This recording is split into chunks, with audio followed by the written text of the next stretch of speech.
Shalom, everybody. Welcome back to the Baal HaSulam's Matan Torah with commentary by Rebbe Avraham Morechai Gottlieb, who as always I'll be referring to as the Rebbe Shlita. We're in the middle of revealing a handbreadth and concealing two. We're starting on page 44, towards the bottom. Just give me a moment. I'm going to pull up the YouTube in case we have any viewers who want to ask any questions. One moment, please. Great. Okay. So far we've been talking about the difference of inner light and outer light, or surrounding light that is, or pnimin or makif, and how it relates to different souls, and particularly to the souls of the great Kabbalists that we're speaking about here, being Rebbe Shimon Bar Yochai, the Arizal, and the Baal HaSulam. So let's continue. The Baal HaSulam begins, or continues, the essence of his words is that the matter of clarification of issues within Kabbalah is not at all dependent on the greatness or smallness of the Kabbalist involved. Rather, it is a matter of the special illumination of the soul with respect to this specific task.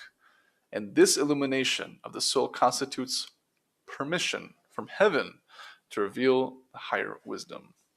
This illumination of the soul, of course, is referring to the souls that are rooted in the surrounding light, the or makif, which equate to an ease, an ability to enclose matters in coded form, so that those who merit to understand can understand, and those who should not, for whatever reason, are barred against absorbing such high wisdom. He continues, we thus learn that someone who has not been awarded this permission is forbidden to put forth clarifications of this wisdom. Being unable to enclose these delicate matters in suitable language such that students will not stumble in it. For this reason, there was no organized book of Kabbalah that preceded the Zohar of Rebbe Shimon Bar Yochai. All prior books of this wisdom are not to be considered explanations of wisdom, but rather general hints, and do not contain any logical order, as is clear to anyone familiar with the subject. This is the end of our explanation of the words of the Ari. Says the Rebbe Shlita, in general, secrets of the Torah are the teachings regarding divine revelation and regarding the preparation required in order to merit such revelation. As I've heard from my friend Avraham Lowenthal on a short Kabbalah video on YouTube, he says, Kabbalah in essence, I'm paraphrasing here, Kabbalah in essence is a 10,000 page instruction manual on how to transform our consciousness from receiving to giving. And this is just that, just put into more technical terms perhaps. Clarifications of this wisdom must not be made by anyone without permission. How can someone know that he or she has merited this license or not? As a first step, you must feel that these matters are precious, and then you will naturally want to conceal this wisdom, just as people hide their material treasures. This is similar to a person who has a very precious treasure in his or her house and hides it so no one will see it. Because if care is not taken, disreputable people would try to steal the treasure and bring it into their unclean domain. In another place, the Baal HaSulam speaks about how the wisdom of Kabbalah being also absorbed and used and learned by the nations of the world has caused the nation of Israel incomprehensible damage. And in a different light, under the umbrella of Eino Mavado, there's nothing but him. At the same time, it was by the Creator's hand that were all necessary steps in order to come to the final revelation that we're, to a degree, seeing right here, right now. The fact that we're learning such things, with the opportunity to slowly build tools in order to actually go into the learning of the Talmud of Sefirot and the Zohar and the like. Amazing. But that was one example of what he's referring to here, as far as disreputable people, meaning Those who are not within the domain of the Masorah, the tradition, and therefore unable to properly absorb the wisdom with proper intention, being the refinement of the sages that have permission to receive it and therefore give it over. For other nations to receive it and contort it and corrupt it with alien understandings based on their interpretations, we can make our own assumptions from there. He continues, therefore, before you reveal the existence of the treasure, you must check out very carefully who is there with you. And only if you find that they're completely honest can you reveal that you have this treasure. Furthermore, you should be capable of providing a hint. That is, you should be able to reveal this wisdom in a manner such that only those who have awe of heaven will understand and others will not understand. How can it be that people without superior character are able to perceive these matters? And what bad will come from their perceiving them? As Baal HaSulam explains in the introduction to Panim Merot, we are dealing with people who, on one hand, are high souls who indeed long for the perception of divine truths, and on the other, are not yet completely clean of the defilement of the desire to receive. Therefore, they can do harm. In the best case, they may seek some gain from this wisdom in order to satisfy material lusts. And in a worse case, they may do spiritual harm by injecting corruption into the arrangement of spiritual worlds. Pretty straightforward. Baal HaSulam continues, to this should be added, according to what I have received from Kabbalists and books on Kabbalah, and from the time of Rebbe Shimon Bar Yochai and his students, who were responsible for the Zohar until the time of the Ari. None of the authors of Kabbalah books during this period understood the Zohar and the Tikkunim as well as the Arizal. All the works that preceded him, including those of Rebbe Moshe Cordovero, are only hints to this wisdom. It is fitting to say the same about the Arizal, as he himself said about Rebbe Shimon Bar Yochai. That is, that before the Ari, permission was not given from heaven to reveal the explanations of the Kabbalah, and the Ari was given this permission. There is no distinction to be made here between greatness and limited understanding, as it is perfectly possible that the level of those who preceded the Ari was inestimably greater than his level. Nonetheless, they were not given permission to reveal this wisdom. Therefore, they did not write explanations related to the essence of this wisdom, but contented themselves with short and disconnected hints. For this reason, from the moment that the books of the Ari were revealed to the world, everyone involved with learning Kabbalah ceased to study the works of Rebbe Moshe Cordovero and of all the others who preceded the Ari, as is well known to those involved with Kabbalah. And they focused all their energy exclusively on the writings of the Ari. Thus, the principal works that are considered proper explanations of the Kabbalah are only the Zohar and the Tikkunim, and after them, the works of the Ari. Says the Rebbe Shlita. Also regarding Baal HaSulam himself, it is fitting to say the same things that he said regarding Rabbi Shimon Bar Yochai and the Arizal. Namely, that without a doubt, he received a special soul from the aspect of surrounding light, which constitutes the giving of permission from heaven. Therefore, he is the third in the order of generations that has written a true exposition of this wisdom, and not just by way of hints, Apparently, this is according to the needs of the generation.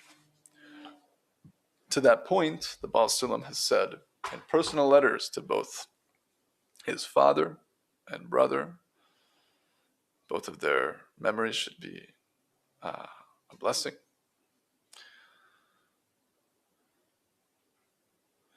These notes were found, or at least I read them, by means of the English translation of the Rebbe Shita's biography on the Baal HaSulam, named HaSulam, the English translation being Master of the Ladder by Yedida Cohen. Amazing book. Highly, highly recommend. One of my favorites. Seriously. And in this book has teachings, stories, diary entries, a song or two, some poetry, all from the Baal HaSulam. Has some essays in the back as well from the Rebbe Zitzal, Rebbe Ashlag. In these personal letters to his father and his brother, he exclaimed that not by his own accord or his own merit, but due to the merit and needs of the generation, that the Creator bestowed upon him the soul of the Arizal. He received an ibur, as opposed to a gilgul, which is the standard term for a reincarnation. A ibur is to be impregnated by a soul, so to speak, meaning that in the midst of one's inner work, as they develop themselves, and they merit to higher levels of their soul, as there are 5 levels of the soul: nefesh, ruach, neshama, chaya, and yechidah. The individual souls is up to 4, because yechidah, as hinted to by the name, yichud, oneness. Yechidah is ultimate unity. So the other 4 levels are, relatively speaking, have their own individuality still. So the Arizal says, supposedly, I haven't seen it myself, in Shar HaGalgulim, the gates of reincarnation, that a person can have, technically speaking, up to 4 souls. They could have a different nefesh, ruach, neshama, chaya. Anyway, that's a digression. Point being, the Baal HaSulam received an ibur of the Arizal. He said, by the needs of the generation and by the Creator's hand himself.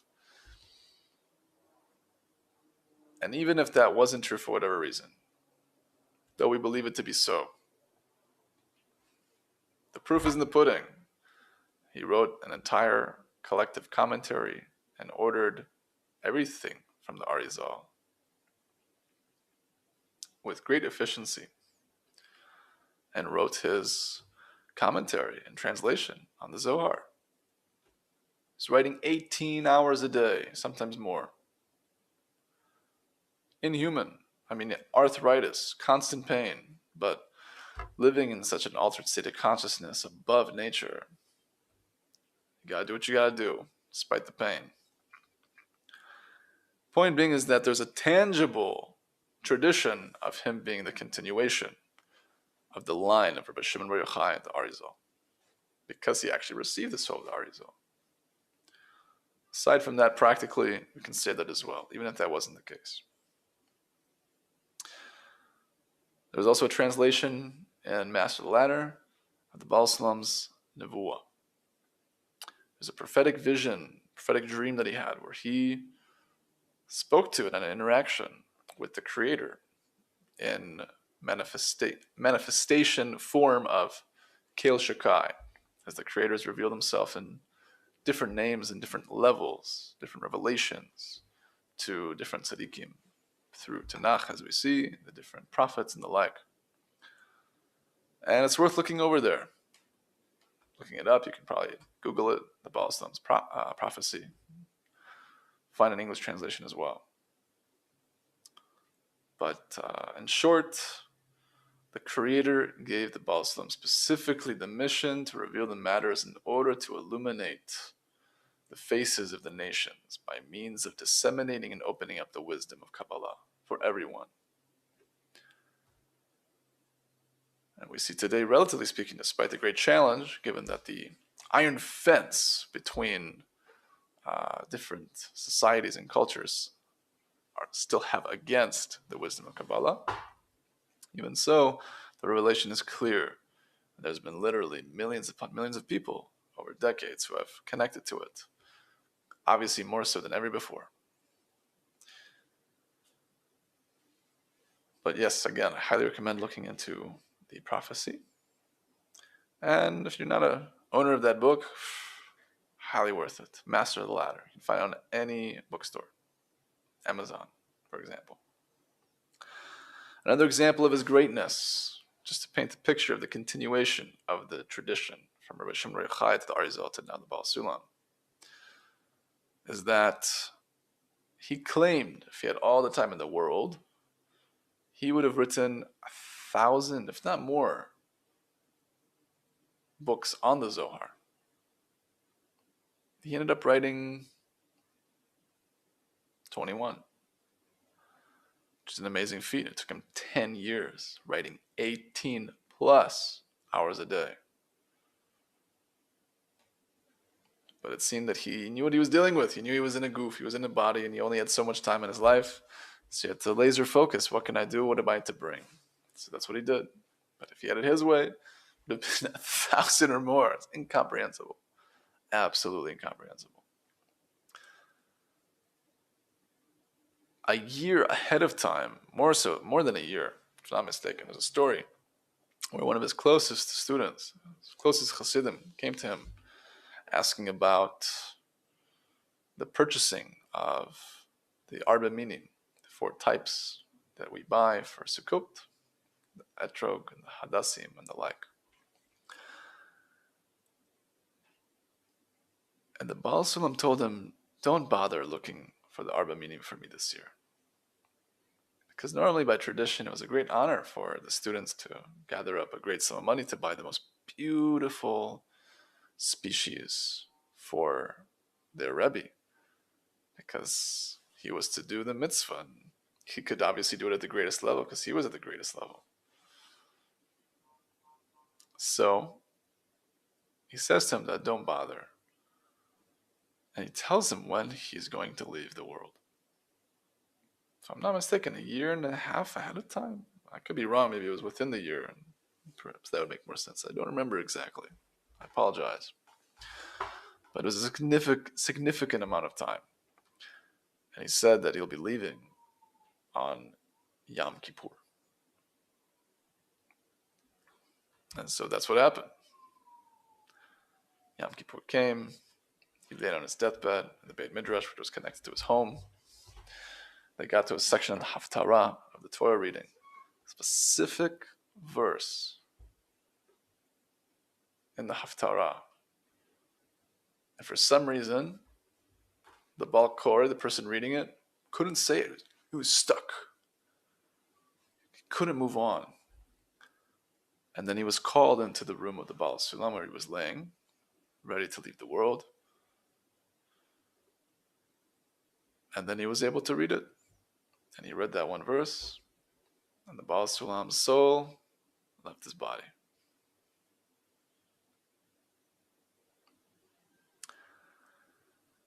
In the prophecy, it said that he was given everything. Akin to the vision of Adam Harishon, he saw from the beginning of time till the end. If someone is at the level of Gemar Tikkun, meaning the perfect correction of their soul anyway, they're connected to an aspect of consciousness beyond space and time, because that level of spirituality is connected to the level of Keter, which is Ein Sof itself, infinity, endlessness, which is his desire to give goodness to creation. But in any case, all realities and their infinite possibilities, all of history, and every detail of it, from a leaf falling on the ground to wars and holocausts, are programmed, are written, so to speak, in the Ein Sof. And when someone reaches the highest level and corrects themselves fully, that's the consciousness they're connecting to. So the same goes for Rebbe Shimon Bar Yochai and the Arizal. Hence the Arizal being able to fall asleep for a half second and then being asked by a student, what did the Rebbe learn when he was up in Shemayim? And he said, what I learned in that half second of sleep would take me literally 70 years to explain to you and illuminate to you the secrets of Bilam's donkey. Who can comprehend these types of individuals? But the point is that the Baal HaSulam was of that caliber. It's amazing to contemplate someone who has everything at their disposal,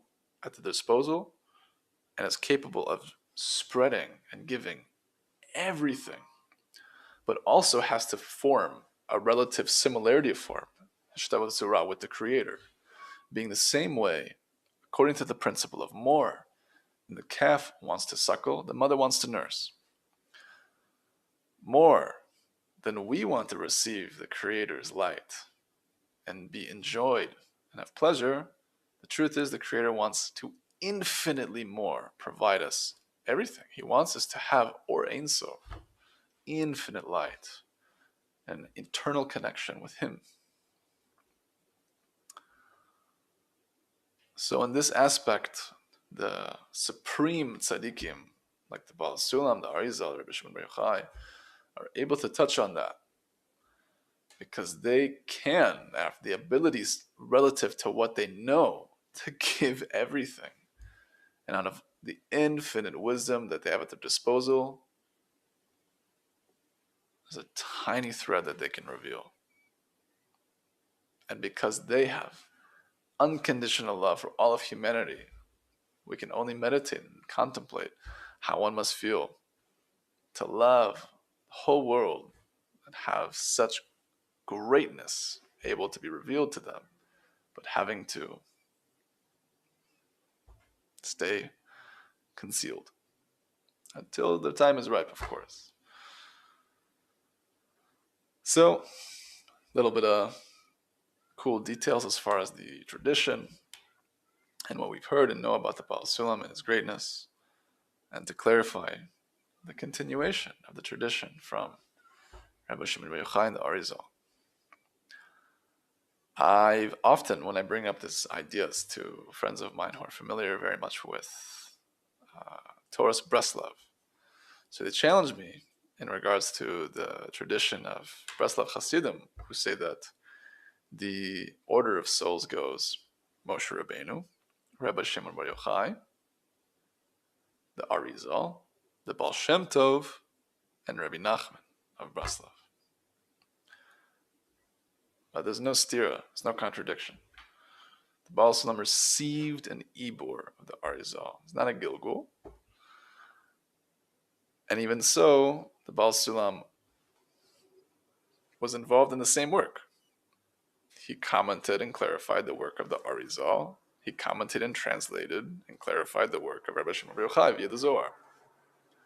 So practically, he's part of that line. In terms of the soul's line, Seder.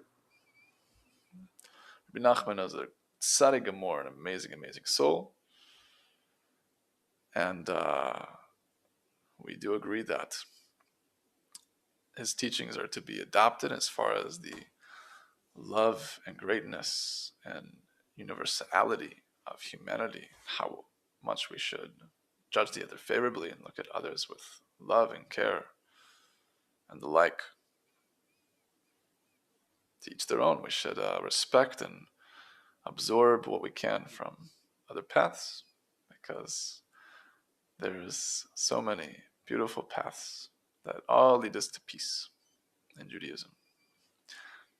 As I heard beautifully from Rabbi Breidowitz, Shlita, or Sameach, that Eskimos have 300 different words for the word white. Because living in the tundras, when everything's white snow, you need to be able to describe to someone how to traverse lands that are seemingly looking exactly the same. It's a giant expanse of white snow. You need to know where to go. So this is 300 words for white. You got to take a left at this white and a right at that white. Da, da, da, da. So Rebbe Avraham says, how much more so all the different colors of Judaism, different expressions, and beautiful shinings of the special diamonds that each and every one of us are, and also the different paths that are available to be taken. Of course, under the guidance of Torah, mitzvot, and halacha. There is no way that we can reach our destined potential in the greatest version of ourselves, both particularly, privately, and collectively, without all levels of the Torah. But that hopefully we know by now. If not, something to consider in terms of emunas chachamim, faith in the rabbis, faith in the sages. So that the people that we're reading here, the individuals, the great masters, the Baal HaSulam, the Arizal, Rebbe Avraham Morechai, did everything they could to serve the Creator, heart, soul, and body. So it's to be understood that if we really want oneness with the Creator, then He's the only thing that we should want. Everything else is secondary, if not even nullified, ideally, before the Creator. So there's no way to make a tikkun of one's soul, ultimately, without also building up the practical aspects of the Torah, as we've described time and time again. Always get to clarify. I heard a beautiful story, a metaphor for this, in regards to following halacha in Jewish law. It's a 20-year anniversary, husband and wife. The husband brings the wife to where they went on their first date. The silverware is the same, the cups are the same, the menu even is taken from the database 20 years back, the same, the wine is the same, everything, all the little details. She appreciates it so much. She says, wow, honey, so nice. So too in our relationship with the Creator, He gave us a means to be conscientious of Him, in desire to give Him nachat ruach, to please Him, the King of all kings. How much money and sacrifice would we give to be able to serve a flesh and blood king, or our favorite celebrity or athlete? How much more so the Creator? So the halacha being the details and the fine-tuning of being aware and going about our life with intending to do the right thing and do what's supposed to be done in order to correct ourselves by means of the sages who brought us such wisdom and ways of going, all based on the Torah itself, that is from the Creator. Amazing. Till next time, all the best. And Eliezer Chasson, shalom, my friend. Hope all is well. Thanks for tuning in.